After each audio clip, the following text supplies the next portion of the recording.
Hello, hello mga madam at mga mamsi ko dyan. Nako mga madam, masarap ang ating ulam ngayon.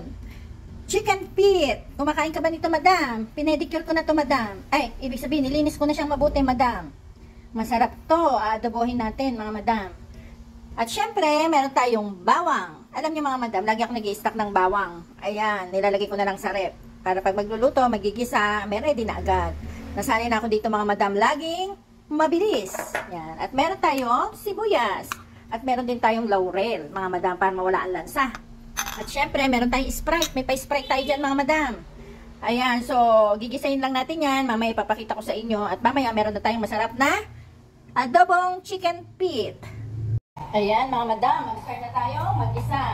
Lagyan ko lang ang ating pan ng 2 kutsarang oil. Yan. Tapos lagyan na natin ating bawang. Ating bawang. And then, after ng bawang, ay ang ating sibuyas. Nakaamoy nyo na ang inyong bawang at sibuyas na mabango na.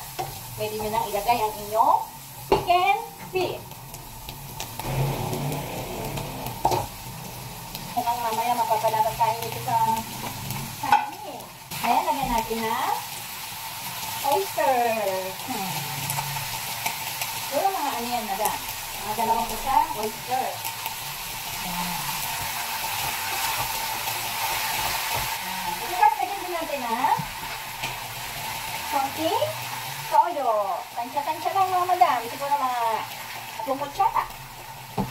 Ayan. Di ba pagka naman nagluluto tayo mga madam, di naman natin sinusukat. Tansya-tansya lang. Tapos, syempre, lagyan natin ng paminta. Tapos, ilagay na natin, madam, ang ating laurel. Tapos, lagay na natin ang ating sili. Sili. Para lumasa na siya, mga madam. Pagkatapos, ay lagyan natin ang ating Sprite. Yan, para ito magpapalambot sa kanya. Ito na, madam, ang ating Sprite. Yan. And then, lagyan natin, madam, ng suka. Siyempre, pag walang suka, hindi mo matatawag yan na adobo.